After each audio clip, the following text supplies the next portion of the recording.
Et puis, France, elle, travaille dans une maison d'handicapés en milieu familial. En milieu familial. Non, il n'y a pas de problème. Soyez très à l'aise. Vous voulez entendre un beau témoignage? Allez prendre une chaise, allez voir, vous allez être bien. Vous allez être bien, allez voir.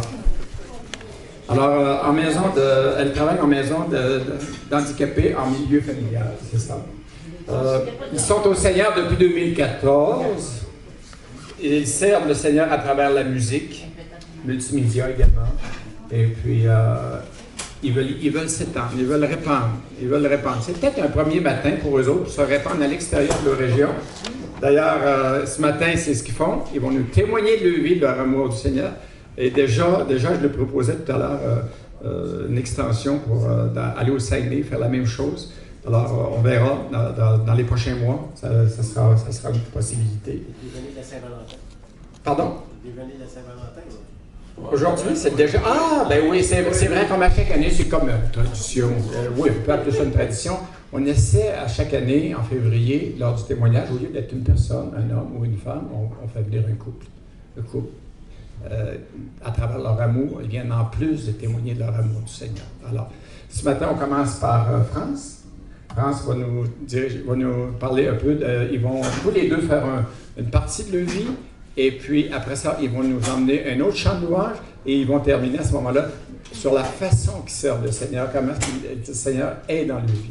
Alors, en ce matin du 8 février 2020, recevrons France Marotte. Je trouve Marcotte, mais c'est Marotte, excusez. France Marotte qui va nous entretenir de sa vie avec le Seigneur. Merci. Je pense qu'on s'installait là. Ici. Oui. Il va te cadrer. Parfait. Alors, bonjour. Comme, je ne sais pas si vous êtes comme moi, mais moi, je ne retiens pas les noms du premier coup. Je me représente, France Marotte. Je suis native de Montréal, d'une famille de 3 enfants. Et, dans le fond, la famille, c'était assez douloureux à tous les niveaux. Au niveau physique, parce qu'on recevait des traitements difficiles, on était battus, abusés psychologiquement aussi. Et moi, je suis dans le milieu des 3 enfants. Et je dirais le plus beau point que j'ai retenu dans tout ça, c'est que je suis née d'une famille de musiciens. Hein? Donc, ça chantait, ça jouait des instruments de ces deux côtés. C'était le moment que j'attendais souvent quand j'étais jeune pour un peu apaiser les souffrances que j'avais en moi. J'ai vécu, tout dans mon enfance, j'ai vécu quelques abus sexuels qui fait que tu arrives à l'âge adulte et tu es un petit peu courbé, hein, comme on dit. Donc, puis tu as de la misère à faire confiance, évidemment, à travers tout ça. Mais quand même, je veux emmener un point important, c'est que nous, on déménageait à toutes les années chez nous, c'était comme ça. Toutes les années. Fait que moi, à chaque fois, comme je subissais beaucoup d'intimidation à l'école, je me réjouissais parce que je me suis dit, dans la prochaine place, ils vont me lâcher. Mais non, c'était à perpétuité quasiment. Là. Je ne voyais plus l'heure de me sortir de ça. Mais par contre, à 9 ans, on était rendu à Pierrefonds, qui est un quartier anglophone, ceux qui connaissent. Et tout à coup, j'allais me promener parce que je n'avais pas vraiment d'amis. Et j'étais très, très, très, très triste à 9 ans. Et tout à coup, je vois des gens débarquer avec des instruments de musique sur le coin de la rue. Ah! Et là, je peux vous dire que j'ai tout de suite spoté qu'est-ce qui se passe là? Tu sais, au début, je trouvais ça bizarre, hein, des instruments de musique dehors, j'avais jamais vu ça. Puis là, ça commence à s'animer un peu. Puis, j'ai décidé de m'asseoir dans la première rangée, tu sais, en indien, là. Puis, j'avais la tête comme ça devant les musiciens. En fait, c'est l'Armée du Salut. L'Armée du Salut. Wow! Je ne savais pas qui c'était à l'époque. Mais eux, ils chantaient en anglais, là. Puis moi, je ne comprenais pas l'anglais à cette époque-là. Mais mon cœur était tellement joyeux. C'était tellement puissant. Le chant qui se chantait à ce moment-là, que le seul que j'ai retenu, là, c'est « He's got the whole world in his hand ». Il tient le monde dans ses mains. Mais je comprenais absolument aucune parole de ce qui pouvait se dire là. Mais aujourd'hui, là, dans mon état actuel, je peux dire que Dieu m'a touchée à cette époque-là. Il m'a peut-être même appelé à la louange à cette époque-là, je ne savais pas. Mais mon cœur était rempli de joie et c'est venu mettre un baume sur toutes ces blessures. C'est comme si ça m'avait permis de me donner un autre élan pour continuer à vivre les difficultés à travers tout ça. Donc, évidemment, je souffrais d'intimidation, mais il est venu un moment donné où est-ce que moi aussi, je me suis mis à intimider les jeunes. Évidemment, ceux que je croyais les plus jeunes, plus faibles que moi. Malheureusement, c'est plate, mais ça arrive, ces choses-là. Et comme j'étais dans une grande souffrance physique depuis ma naissance, j'ai commencé, j'étais constipée bébé. Donc bon, ça commence pas bien. Et puis, j'ai des douleurs dans mon corps inexplicables, tout ça. Je cherchais une possibilité là, d'apaiser tout ça. Donc, j'ai décidé d'aller étudier en soins infirmiers. Premièrement aussi, parce que j'avais à cœur de prendre soin des gens. Et je me suis dit, lorsqu'on est malade, on est vulnérable. Comme quand on est un enfant, on est vulnérable. Donc, on est à la merci de nos parents. On est à la merci des infirmiers et infirmières. Donc, à quelque part, si quelqu'un qui ne fait pas bien et qu'on passe par là, ça ne va pas bien. Donc, je me suis dit, je vais peut-être bien donner un coup de main à ce niveau-là puis comprendre ce qui se passe dans mon corps. Évidemment, c'est du haut de mes 18 ans, j'avais un petit état dépressif. Et puis, quand je suis arrivée à l'hôpital, puis j'ai vu toute la douleur des autres aussi qui est alentour de moi. Puis, des gens, parce qu'on commence en gérontologie avec les gens âgés, j'étais dépassée, mais en même temps, je n'avais pas l'appui, parce qu'à l'âge de 18 ans, ma mère m'a demandé de quitter la maison. Il fallait que je me débrouille, puis en soins infirmiers, c'est une technique de 3 ans. Et t'as pas trop le temps de travailler avec ça. Fait que j'ai pas été capable de tout faire ça, puis j'ai abandonné. Mais puis là, on m'a diagnostiqué des troubles de personnalité limite. Bien, pas des troubles de personnalité multiple, là. Personnalité limite. En fait, c'est très, très, très, très triste ou très, très, très, très, très joyeux. Non, mais il n'y a pas de milieu là-dedans. Donc, ça fait un peu de... Ça fait dur par bout, là. Et puis, en grandissant, j'avais toujours le goût de me suicider parce que je ne pouvais plus, moi, vivre avec ces douleurs inexplicables. Puis ces troubles psychologiques, c'était des troubles psychologiques, là. Donc, je vais passer la parole à mon mari maintenant. Merci. Beau témoignage. Bonjour, vous allez bien? Oui. Je me présente, Carl Gaumont. Je suis né à Saint-Charles-de-Bellechasse, une famille de 3 gars. Puis, donc, moi le plus jeune. Je suis né aussi dans une famille très, très, très catholique. Fait que je n'ai... Puis après ça, je suis né dans une famille de musiciens aussi. Mes frères, mes 2 frères, ils ont eu une orchestre. Fait que là, ils pratiquaient chez nous. Fait que là, la musique, mais c'est parti de là. Fait que j'ai toujours eu le goût de jouer de la musique après ça. Mais mon enfance n'a pas été très facile, tout de suite en commençant, parce que ma mère, elle ne me désirait pas. Elle ne m'a jamais désiré. Elle avait eu 2 gars, puis elle voulait avoir une fille. Donc, ça commence mal. Fait que là, par après, j'ai su pourquoi. C'est que mon père, il a toujours pensé que ma mère avait été infidèle. Fait qu'il a toujours pensé que moi, je n'étais pas son fils. Fait que là, en plus de ça, ma mère, elle voulait tellement avoir une fille, elle s'est mise avec une de mes tantes. Qu'est-ce qu'il faisait? Il m'habillait en fille. Fait que moi pour lui faire plaisir à ma mère, je me laissais faire. Il me mettait des petites robes. C'était pas trop évident. Je peux vous le dire. Puis à l'école, c'était pas mieux. Je souffrais beaucoup d'intimidation à l'école. Puis, vous savez, quand que... Je vais vous donner un exemple. Il y avait une partie de baseball. Puis là, il y avait 2 chefs d'équipe. Puis là, ils choisissaient le monde avec qui ils voulaient avoir dans son équipe. Et moi, c'était pas loin. C'était pas compliqué. Puis j'étais le dernier choisi. C'était pas chic non plus. Puis là, mais mon père, Il était jamais à la maison, pas compliqué. Il était jamais là. Il était alcoolique. Fait que, il était dans un chevalier de colon. Il y avait des réunions de chevalier de colon. Il y avait d'autres choses, plein d'affaires. Puis il n'était jamais à la maison. Et quand il arrivait à la maison, la plupart du temps, nous, les enfants, on était couchés. Mais là, c'était pas mieux. Là, il engueulait ma mère. Pas physiquement, mais verbalement. Fait que c'était pas vraiment chic, là. Puis lui, ben, à un moment donné, j'ai dit, on a essayé de m'approcher de mon père. Fait que là, à un moment donné, il y avait un atelier dans la maison.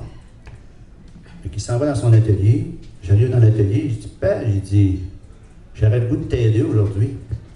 J'ai dit, tu veux-tu que je t'aide? J'ai dit, j'aimerais ça qu'on ferait quelque chose ensemble.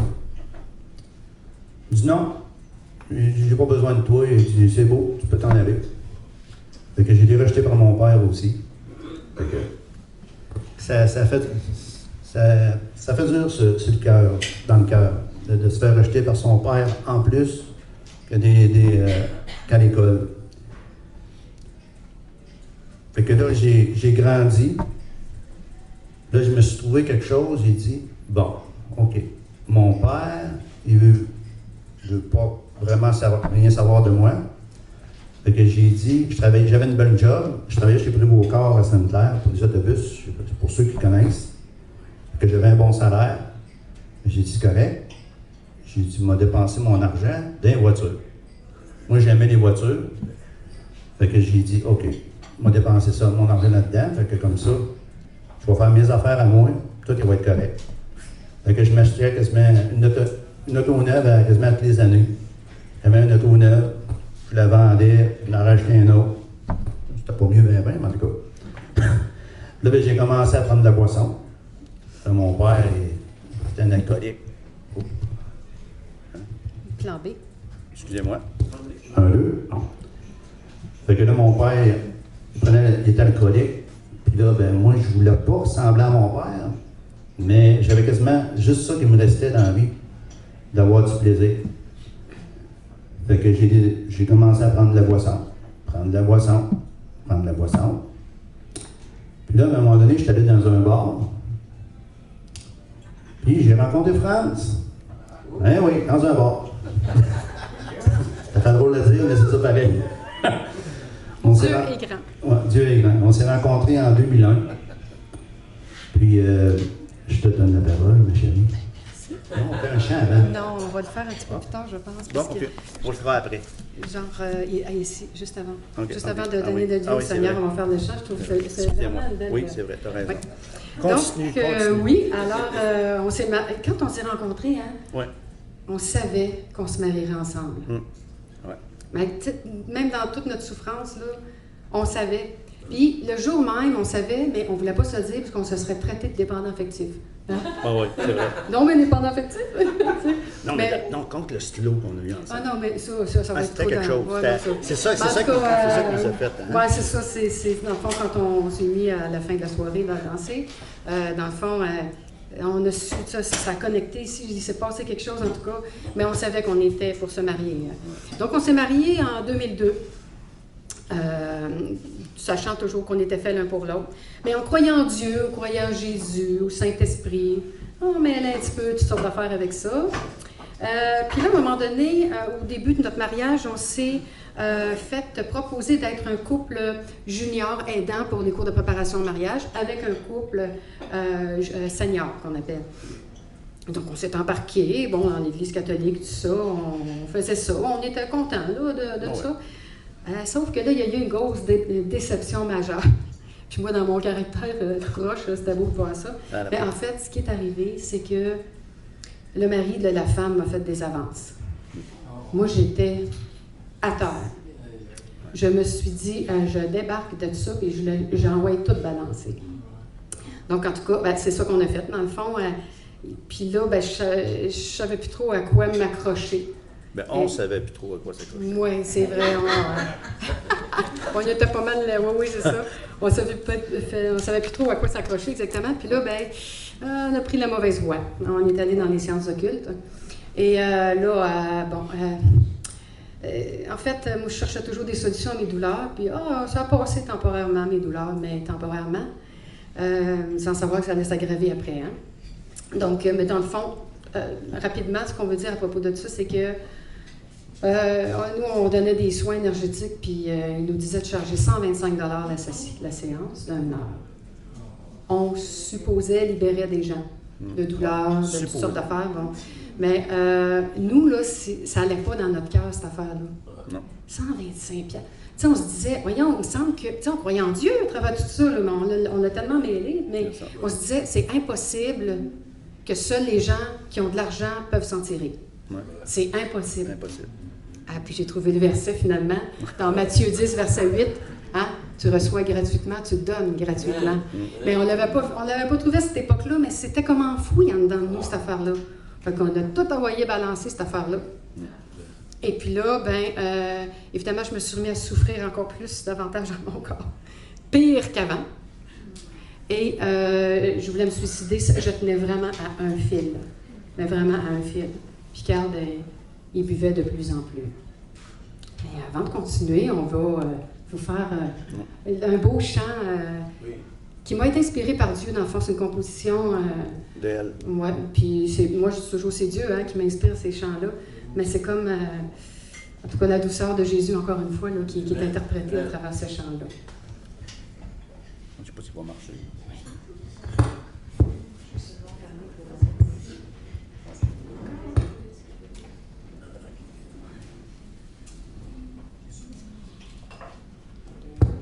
C'est quoi que ça? Ta bonté. Oui, en fait, c'est ta bonté.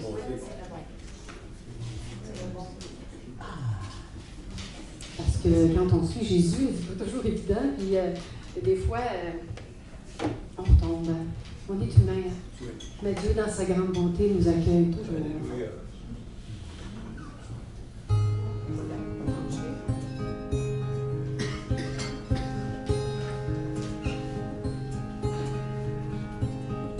Doucement, tu t'approches de moi en murmurant.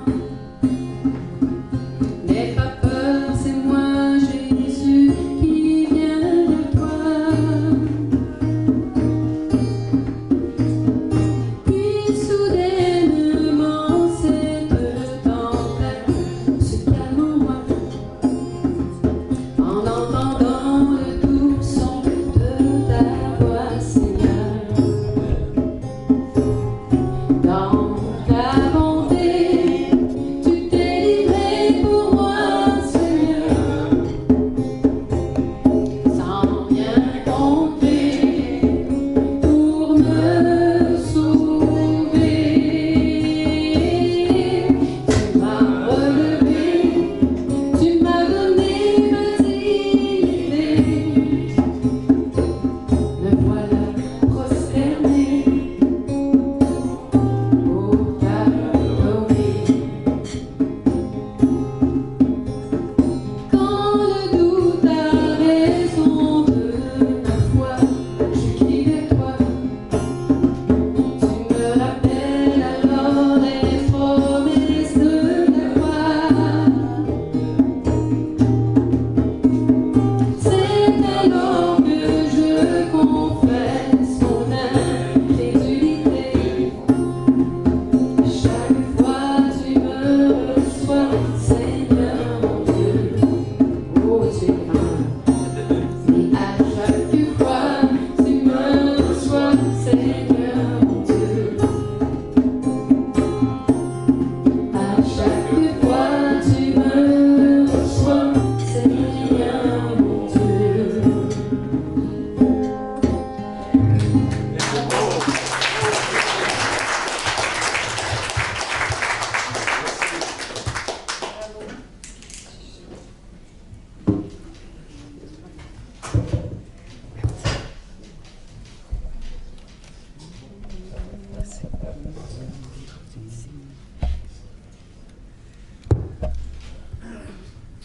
Bon, on revient à notre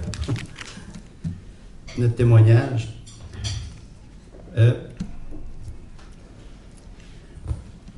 2 ans ont passé après, toutes nos niaiseries puis nos affaires qu'on a fait. Puis en 2014, on a été invités, nous on aime la pêche, fait qu'on avait été invités par Claude et Marie Duquette pour eux autres qui ont une pourvoirie à Saint-Nazaire. Puis on avait été invités, fait qu'on est allé faire un tour à la pourvoirie. On a pêché, on a eu bien du fun. Puis eux autres, ils allaient à une église à Saint-Malachie. Une église chrétienne. Puis, fait que là, ils nous ont invités. Ils ont dit Hey, France et Carl, ça vous tente-tu? Ça, c'est le samedi. Puis le dimanche, il y avait un témoignage d'une personne qui venait témoigner. Excusez. Moi, ça avait de manquer de batterie. Moi, il avait de manquer des batteries, l'autre. Fait que là, on s'est regardé et on a dit OK, on va aller voir ça. On n'a rien à faire. On n'a rien à faire, puis on n'a rien à perdre. Fait qu'on va y aller. Fait qu'on s'est. Le dimanche, on est allé au déjeuner témoignage. Puis c'était M. Asmic Jean-Jacques qui était l'invité. C'est un Haïtien. Haïtien, c'est ça. Merci. Puis là, il a commencé son témoignage. Là, je me regarde de bord, mais à France qui braillait toujours, à chaud de larmes. Il dit, oh, c'est bol, hein? Ça y est rentré dedans. Fait que là, à un moment donné, il a fait son témoignage, puis un petit peu plus tard, à la fin de son témoignage, il invitait les gens à donner leur vie à Jésus. Mais moi, France, elle hésitait, elle avait peur, puis dans le fond, moi aussi. Je n'étais pas prêt encore. Il faut croire que le Seigneur, il a chaque chose en son temps, puis c'était pas là, c'était pas cette fois-ci. Fait que, on a dit on va passer pour cette fois-ci. Fait que là, mais 2 semaines après, on donnait notre vie à Jésus. Chose merveilleuse. Puis depuis ce temps-là, ben, on est bien content de ça. On vit des choses extraordinaires. Puis, on a commencé à fréquenter l'église de Saint-Malachie, où ce que nos amis nous avaient invités. Puis, Danny, sa conjointe, ils sont venus. On a une belle église. Nos pasteurs, Jean-Yves Marleau et Rita Grégoire. Puis, après ça, on a commencé à fréquenter l'église. Puis, après ça, on s'est fait baptiser. Et nous sommes nés de nouveau aussi à l'église. On est bien contents de ça. Après ça, nous avons appris à marcher selon la parole de Dieu. Et en la méditant, bien sûr, aussi. Puis en en mettant surtout en pratique. C'est la chose qui est la plus importante, je crois. Puis nous sommes engagés dans ce chemin de la sanctification. On a décidé de vivre comme Jésus. Après ça, nous sommes... à partir de ce moment-là, on n'a pas le choix, on n'est plus les mêmes personnes. On se consacre de plus en plus à Jésus. Nous avons reçu plusieurs guérisons, dont moi, j'ai été guéri de l'alcoolisme. Gloire à Dieu. Cette belle délivrance que le Seigneur m'a donnée, j'en remercie toujours, de jour en jour. Et France aussi a été guérie, excusez-moi, de ses troubles de personnalité limite qu'elle avait. C'est fini, c'est terminé. Elle fait plus de crise, plus de haut, plus de bas. C'est terminé, elle est égale. Puis les souffrances qu'elle avait dans son corps ont diminué de 95%. Donc, on peut dire que c'est presque guéri, ça aussi. C'est déjà accompli. C'est déjà accompli dans les lieux célestes. Oui. Donc, je vais passer ta parole. Je te passe la parole, tiens. Ma belle chérie d'amour. s'aime, hein? On s'aime. Hein? Et en plus, on a le Seigneur dans notre vie. C'est encore plus beau. Ah oui, Ouais, on c'est s'en ça. a pas Voilà, mal, c'est bon, ça. Depuis ce temps-là, on sert dans l'équipe de louange. En fait, on a commencé, je pense, la 2e année à Ouais, servir c'est dans ça. l'équipe de louange. On travaille au niveau du multimédia, le site Internet, le Facebook. Carl il s'occupe de la console du son. On travaille aussi à la préparation de la salle. Puis on sert, dans le fond, s'il y a besoin du nettoyage des toilettes, on le fait. On est là pour servir, dans le fond. Et on laisse Jésus nous transformer. Parce que, tu sais, il faut... ben là, je vais parler de quelque chose qui regarde pas mal les femmes. Le contrôle. Ah! Hey, ça, c'est planétaire, ça. Mais en fait, vous savez, souvent, le contrôle, c'est de l'insécurité. Et donc, lorsqu'on choisit de déposer ça au pied de la croix, que, tu sais, on renonce à ça, bien aussi, on laisse Jésus nous diriger. Parce que quand on contrôle, on ne laisse pas non plus diriger notre vie. Hein? On va tout... Et puis, d'apprendre à marcher selon lui, selon sa parole, et de aspirer à toujours devenir comme Jésus, aspirer à lui ressembler de plus en plus. C'est pas quelque chose qui est facile, mais tu sais, chaque jour suffit sa peine, il est bien marqué dans la Bible, parce que c'est vrai, une journée à la fois. Le jugement. Et que c'est facile de partir dans le jugement. Aussitôt, tu sais, en partant le matin, hein, on dit des prières, hein, ensemble, on prie, on commence notre journée ensemble. On a vraiment changé notre dynamique, là. On prie le matin avant de commencer notre journée, on offre notre journée au Seigneur. On lui demande d'être attentif à ce qui va se passer autour de nous, de le laisser nous guider hein, aussi, et aussi changer notre planning. Parce que Dieu, des fois, il prend des chemins qu'on n'aurait pas pris, là. Et, mais de faire confiance à Dieu, c'est tellement merveilleux. Puis on comprend aussi de plus en plus que lorsque, dans la moindre petite chose, hein, vraiment dans la moindre petite chose, lorsqu'on a quelque chose, mettons, on a fait une erreur. Bon, parce que là, on a pris conscience que Dieu voit tout, entend tout, et même nos pensées. Hein. Fait que si on pense qu'on se cache là-dedans, oh! Non, ça va pas bien. Oui, c'est ça. Donc, en prenant conscience, je pense que c'est une grâce d'avoir cette révélation de la présence de Dieu tout le temps. On sait tout le temps qu'il est là, puis qu'il entend, là, comme là. Hein? Donc, ça nous tient un petit peu plus serrés dans nos affaires. Hein? Oui, c'est ça, on est plus conscients. Donc, lorsqu'on s'aperçoit qu'on fait une erreur, parce que, évidemment, on en fait des erreurs. Avant, j'aurais... Tu sais, un papa terrestre, des fois, ben moi, le mien était violent, là, mais j'aurais tout fait pour camoufler mon erreur, pour ne pas manger de volée. Hein? Mais avec Dieu, c'est pas comme ça. Avec Dieu, on apprend. Hein? On va devant lui, puis on lui dit, bon, là, Père éternel, hein, on a fait une gaffe, mais il sait déjà. Mais il veut nous l'entendre dire, on va se confier à lui. On apprend à faire ça, on se confie à lui. Il veut que ça vienne de nous, tu sais. Donc, on n'essaye pas de se cacher parce qu'il sait déjà, de toute façon. Donc, on dit, vraiment, on n'a pas... Bien agi. Oui, c'est ça, puis on n'a pas entendu ce que tu voulais nous dire par rapport à ça. Fait qu'on on s'est mis les pieds d'un plat. Fait que là, on lui demande tout simplement de nous aider à régler cette situation-là, parce que des fois, c'était assez corsé comme situation. Ouais. Mais waouh! Puis là, après ça, on continue nos choses, mais là, on fait confiance, on ne se fait pas des scénarios de comment ça va se passer, parce que là, sinon, ben, on y enlève son agissement dans notre vie, là, on reprend encore le contrôle quand on fait ça. Donc, on apprend vraiment à tout lui remettre, toutes choses. Puis des fois, c'est la dernière minute, là. Des fois, je dis, oh, qu'on a un Dieu de dernière minute, des fois, c'est à la dernière minute. Oui. Et c'est surprenant hein, de voir à quel point Dieu agit dans notre vie à tous les niveaux. Écoutez, on prie pour un stationnement, puis on l'a. C'est ça qu'on a fait un matin. Oui. Non, mais... c'était quelque chose. Ben oui, c'est bon, ça. C'est bon. Dieu agit, hein, ouais. Mais c'est vraiment impressionnant d'entendre toutes les... Il n'y a pas rien d'assez niaiseux pour Dieu pour aller demander son aide. Il veut tellement qu'on aille se confier en lui.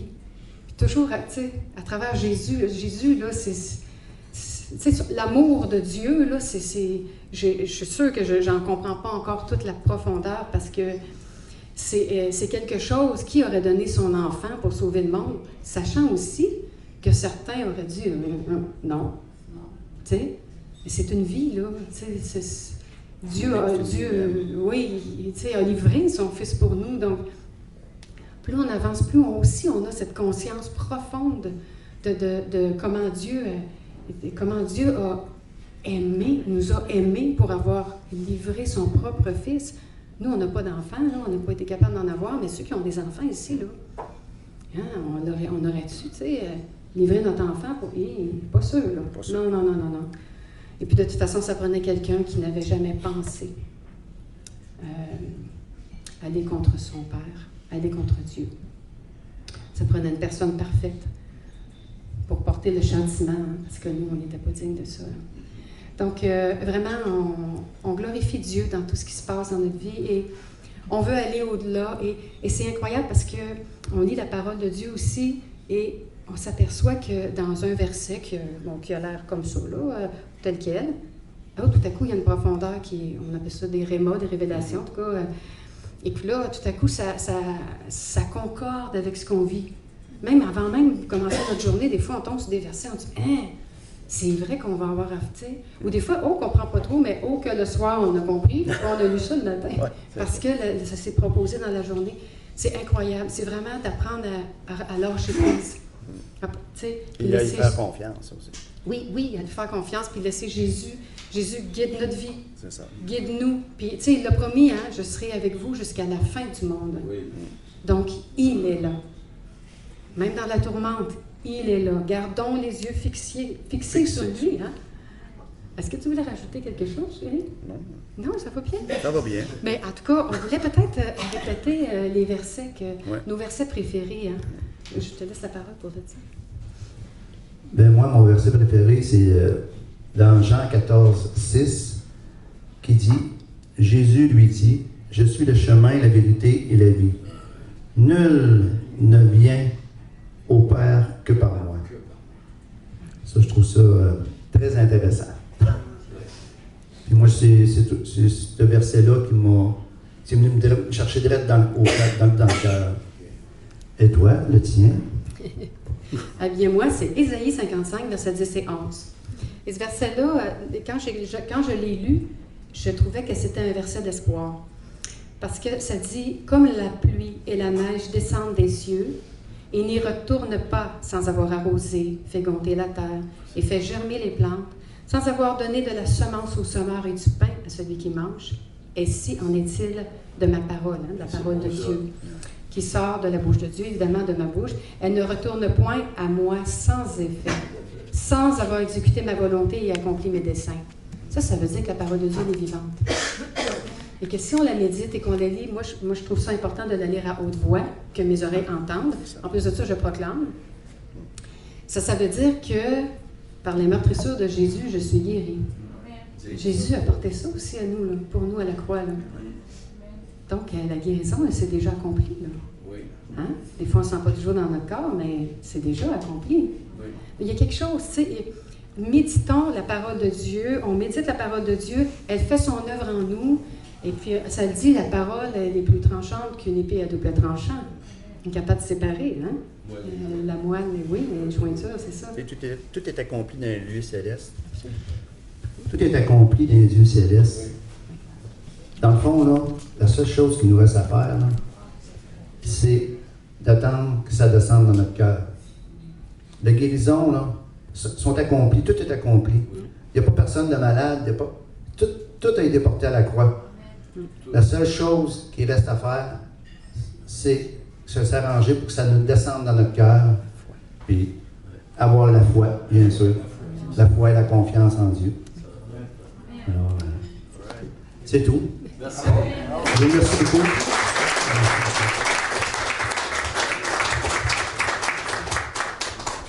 Oh. Merci. Je verrais, moi, dans ce témoignage, simplicité, ouverture de cœur, amour, ressentir l'amour de Christ, la découvrir, l'avoir découvert à travers à nous tous. Il est mort, mais ce qu'on oublie, ce qui est plus important, il est ressuscité pour nous. Alors, si on ne croit pas à ça, alors à ce moment-là, les chemins tortueux vont continuer. C'est normal. Mais si on y confie tout, notre vie, notre famille, notre travail, notre direction. Le chemin est là. Le chemin est là. Il est le chemin, la vérité et la vie. Nul ne vient à Dieu que par moi. Amen. Est-ce qu'il y a quelqu'un ici qui aimerait ce matin, suite à ce témoignage, offrir son cœur au Seigneur? Dire, Seigneur, à partir d'aujourd'hui, je veux lever la main et je veux te consacrer ma vie. Malgré mes difficultés, malgré mes embûches, je veux vraiment faire une différence. Je veux que tu fasses une différence dans ma vie. Simplement lever la main. On va prier pour vous. Merci. Amen. Amen. Tout à l'heure, on va se réunir et on va prier ensemble. On va prier ensemble. Merci. Alors, oui. Vous demandez de faire un dernier chant. On va reprendre la chant. Oui. Oui. Oui. Ça va bien finir le début. Parfait. À moins que j'aurais le goût de demander aux gens d'avancer. OK. Donc, tout de suite après, on va faire le chant. Êtes-vous OK, d'accord? parfait. Oui, absolument, oui. C'est ça. Alors, je demanderai à ces personnes de venir ici. Si vous voulez venir ici. Vous pouvez vous avancer.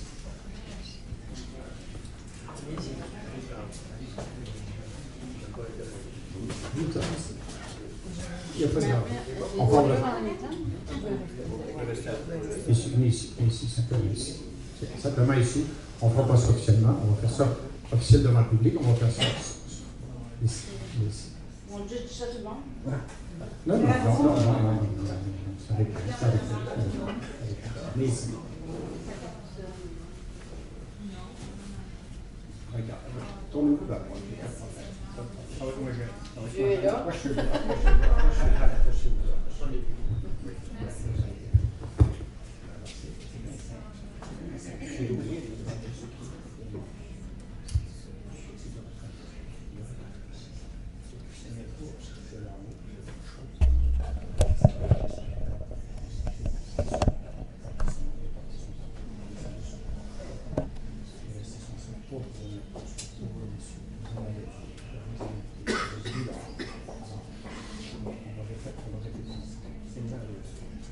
Seigneur Jésus,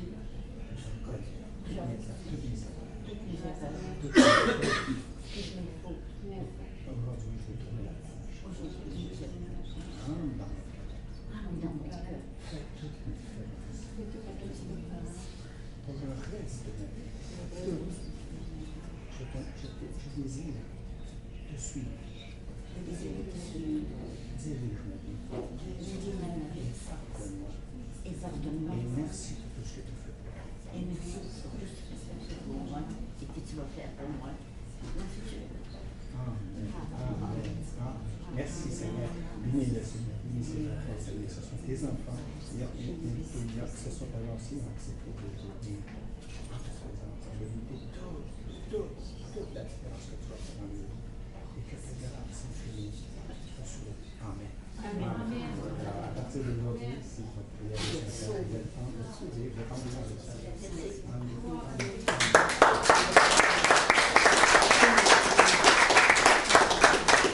Alors, on va dans la louange avec nos frères. Merci dernier chant que vous connaissez, hein, là. OK, on reprend ça.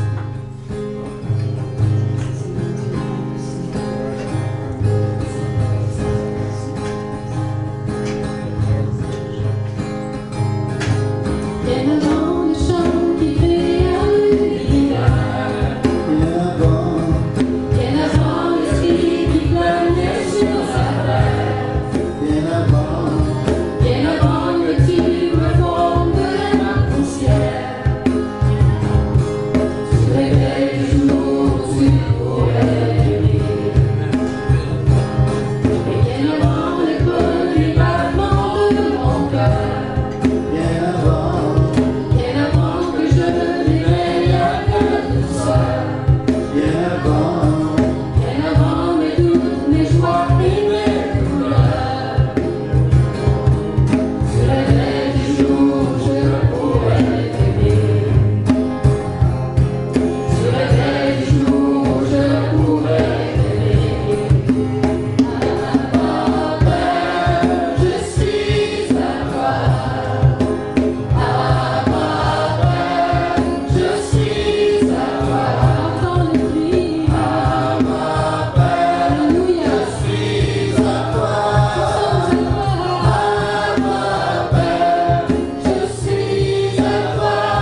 Alors, ça termine le déjeuner de ce mois-ci. Le mois prochain, c'est pas